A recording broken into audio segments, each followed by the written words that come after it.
Rebecca, just a side note, Rebecca here is currently, she's going into her senior year of electrical engineering at UCSB, and she started her UCSB career participating in our SIMS program, which is for incoming freshmen in science and math, so Summer Institute. So it's kind of fun to have Rebecca here with us on both sides of her degree.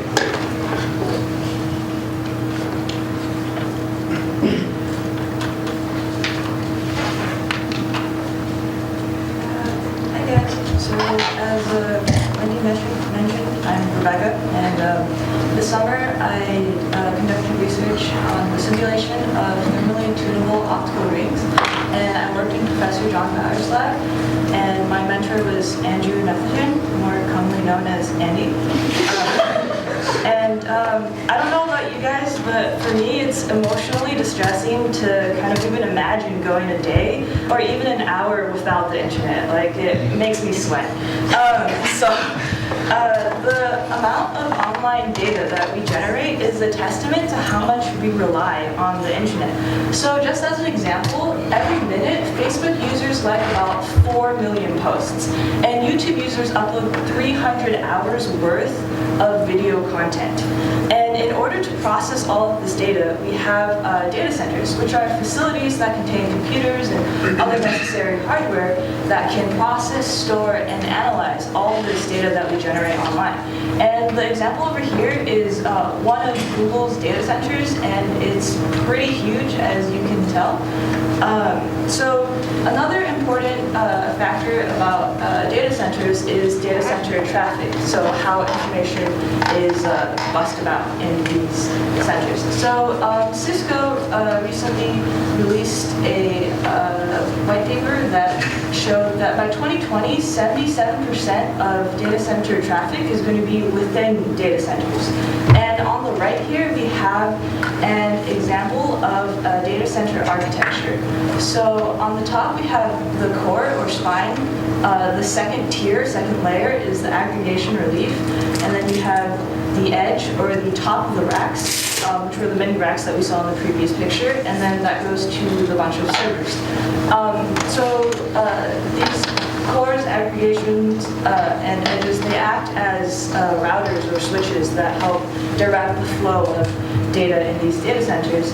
And one of the greatest amount of traffic that happens is east to west traffic. So it goes from server to server. And in order to reduce the energy cost of east to west traffic, we need bigger switches. And we need bigger switches because it helps reduce the number of nodes and the number of ports that we have in these data centers. And optical circuit switches fit the job description. So before we go into optical circuit switches, we need to establish what optical rings are. So optical rings are basically made of, in this case, silicon waveguides, and waveguides literally guide waves. So we have two linear waveguides over here, and then a waveguide bent into the shape of a ring, hence optical ring. And when you input light of multiple frequencies into the input port, it goes through and then it passes to the through port.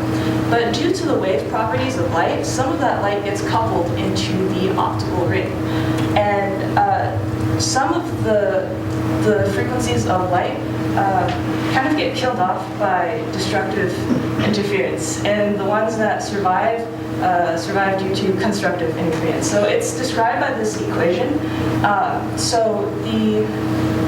This is optical path length, which is the circumference times the effective index of refraction.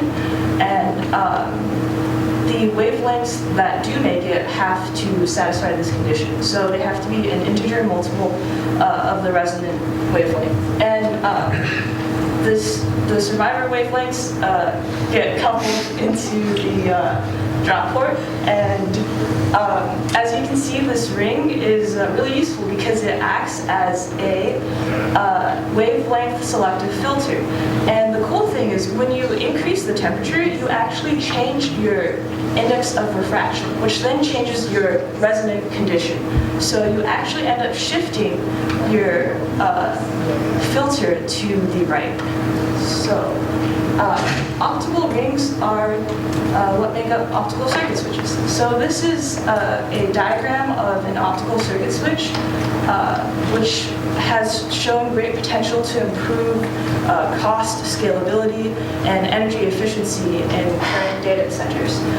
So this is an N by N optical switch, as you can see, and you can input various wavelengths. And these blocks here are actually subcomponents made up of optical rings and their corresponding heaters.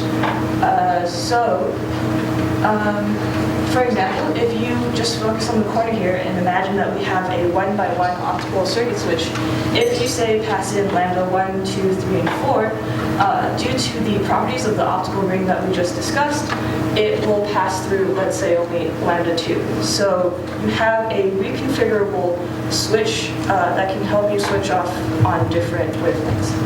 And my research goals this summer was to create a simulation of these optical rings and heaters to determine the best heater design and configuration that yielded the widest thermal tuning at the lowest power. And how I did that was through photonic simulation software, which was produced by Numerical. So I mainly used two of their solvers, the FDTD and device.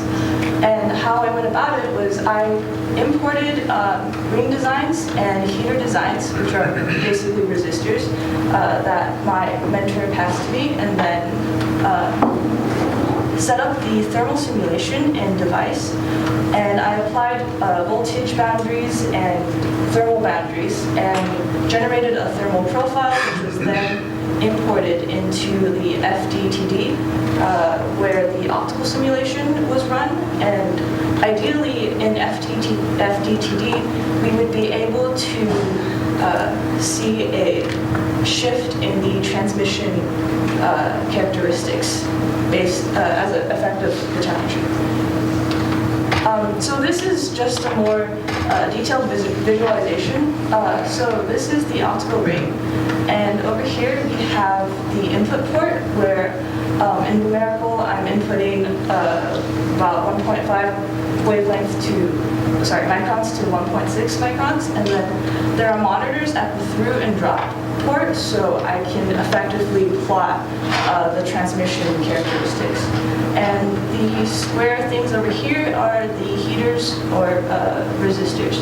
And by applying 12 volts across the resistor, because it's a resistor, it dissipates heat, and you're able to obtain the thermal simulation.